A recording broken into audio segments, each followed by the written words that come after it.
So in my last video, I was talking about object-oriented programming and how that doesn't really, and how that kind of abstracts too much away from what programs actually are and what they do. And in that video, I talked about considering programs to be composed of 4 different components, and that is input, output, data, and logic. And today I wanted to talk about the, let's say, the opposite side of the programming paradigms, which is functional programming. Now, functional programming takes a different approach to viewing what programs are. So instead of them being just a collection of objects with internal state, they are functions. Entire programs are pretty much functions, and these are not functions in like a sense as a C function is, for example. These are functions in a sense of mathematical functions, which essentially mean, given x, we get the result y every time. And that means a few things. So the functions in functional programming have a deterministic nature in which we, if we give one set of inputs, or otherwise known as parameters, if we have one set of parameters, we get the same return value of that function every time. No matter how many times we call the function, the result is always the same if we provide the same input for it. And so that essentially introduces some limitations of what functions can do in functional programming. So the first trait of a functional style function is immutability, which means that data cannot be modified. You can only create new data in new areas of memory, but you cannot modify existing data. This is because in order for functions to be deterministic, we can't really be able to change existing memory, because that would essentially change the output of the function, potentially change the output of the function. And the second trait is no side effects. So side effects can be considered as modifications of state, modification of memory outside the context of the function, which means doing things like modifying global values or reading or writing into a file. Those would be considered side effects. So a functional style function cannot perform side effects. It cannot interact with input or output. And a third trait of functional programs generally is higher level functions, but that's not really related to the, or that is somewhat related to the pure nature of pure functions in functional programming, but it's much less so. So the main traits of these pure functions is immutability of data and no side effects. And for example, here we have some simple Rust program which has this function called parse numbers.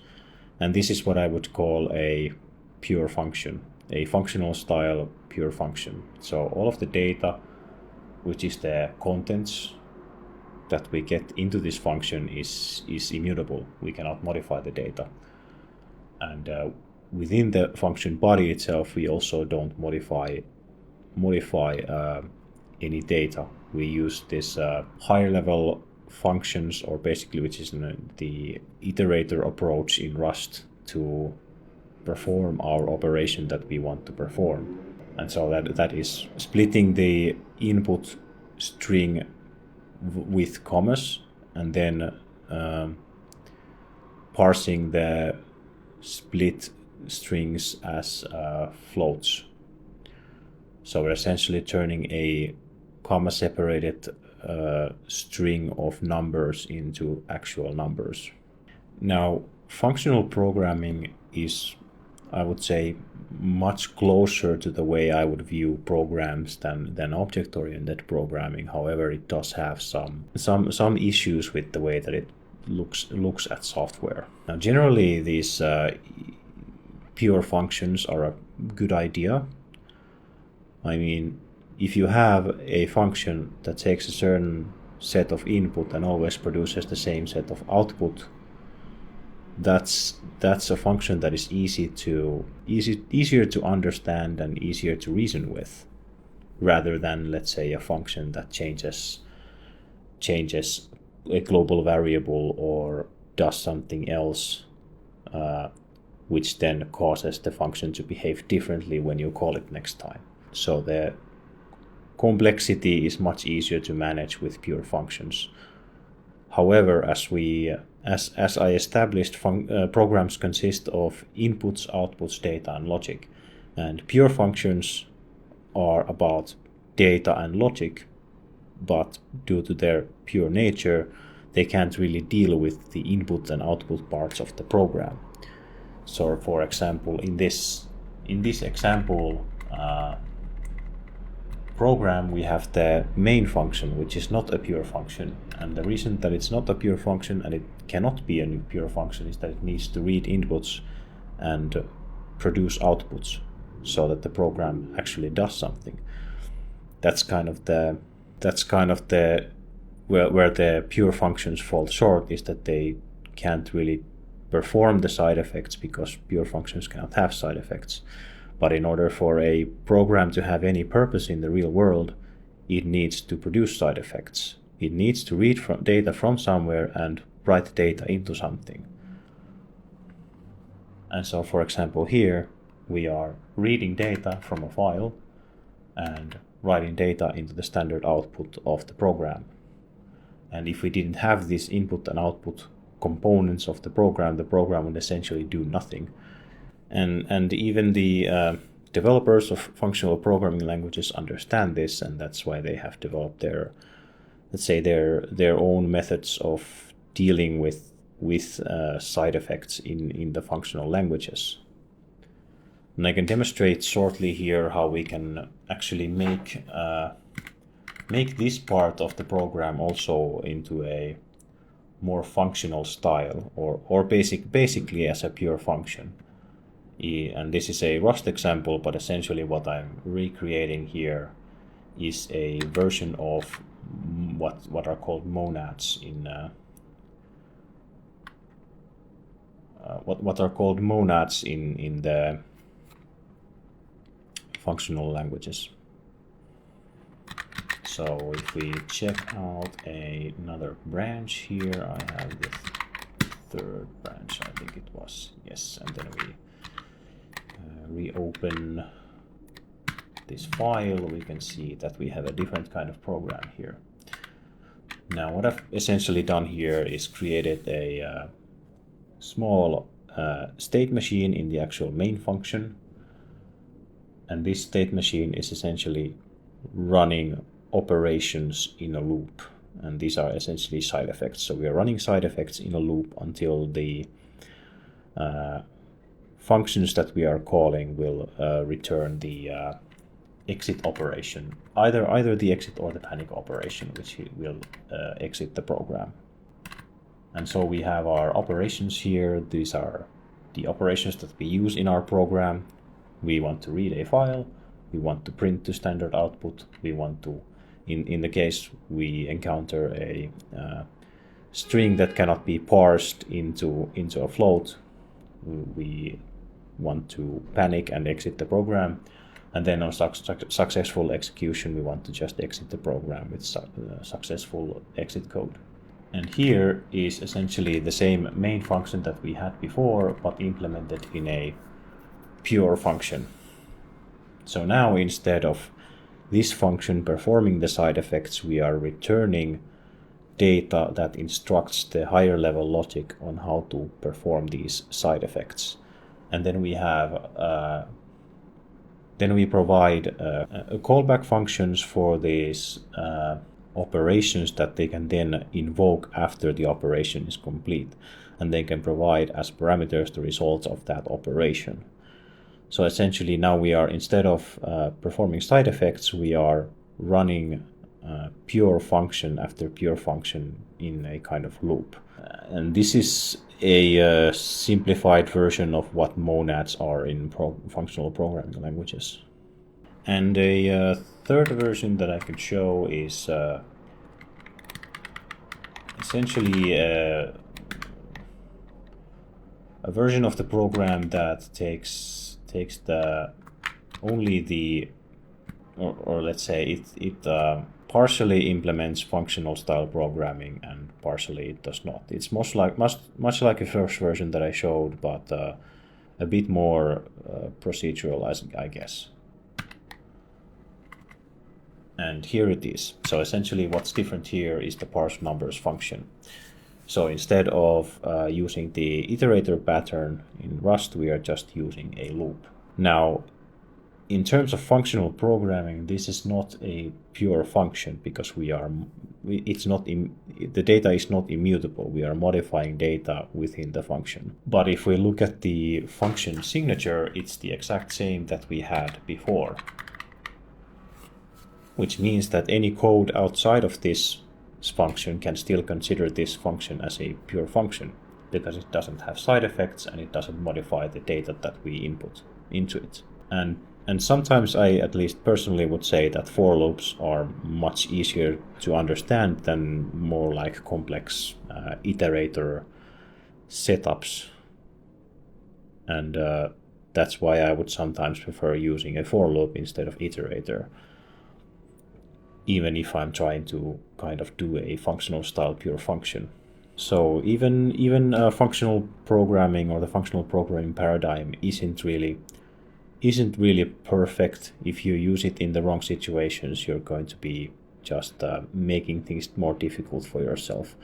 As the example that I showed before, you don't really want to try to make side effects into a pure function. You may as well just do functions with side effects, much like we have the main function here, for example. So what you generally want to do is that you want your main function and your main flow of your program to be more procedural, let's say, and that would then contain reading input, writing output, doing all kinds of side effect stuff. And then you can kind of organize your program into these control functions that do side effects, functions that are reading input or writing output. So you have those kinds of functions, and then you have these pure functions like the parse numbers function here, for example. Now I would still consider this a pure function, even though it's not pure in the functional programming sense. But since it doesn't produce any side effects, it's pure in my perspective. And you kind of want to split your program between these two kinds of functions as much as possible, because having functions that don't perform any side effects, they are just easier to reason with, they are easier to debug and easier to test. You usually don't need to mock anything when you are testing a pure function. And so you want to, any kind of data manipulation that you do, you usually want to split that into a separate function. And also the higher level functions in functional programming, these are functions like map and filter, etc. You'll want to use them fairly often, but sometimes it depends on what you want to do. Sometimes if you are using these iterators in Rust, for example, or like maps and filters in JavaScript or whatever, you might end up with quite complex looking code, at least, especially I think usually when people use something like reduce, you kind of end up in code that is harder to read than if you just implemented it in a for loop. So don't overuse those either, but they can also be useful tools. And also you don't want to try to make non-pure functions into pure functions, because usually their main responsibility is to produce side effects, and there's really not much benefit in trying to make those into pure functions. And that's why I wouldn't really recommend you to use purely functional programming languages like Haskell, for example, because it forces you to do everything in the functional way, and you don't want to do everything in the functional way.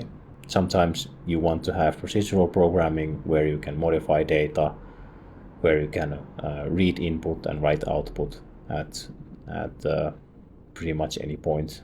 And there's also like things like performance reasons why you want to sometimes just modify data instead of producing new data. So yeah, much like object-oriented programming, functional programming is not the it's not the holy grail. It's not the one single solution that fixes all problems. But I would say that it has many aspects that are just kind of more useful than say object-oriented programming. But you don't always want to do things the purely functional way. So to summarize, the four components: input, output, data, and logic. You can consider pure functions to deal with only data and logic, and pure functions do not interact with input or output. They do not produce side effects, so to say. And then you have the side effect producing functions that are dealing mostly with input and output.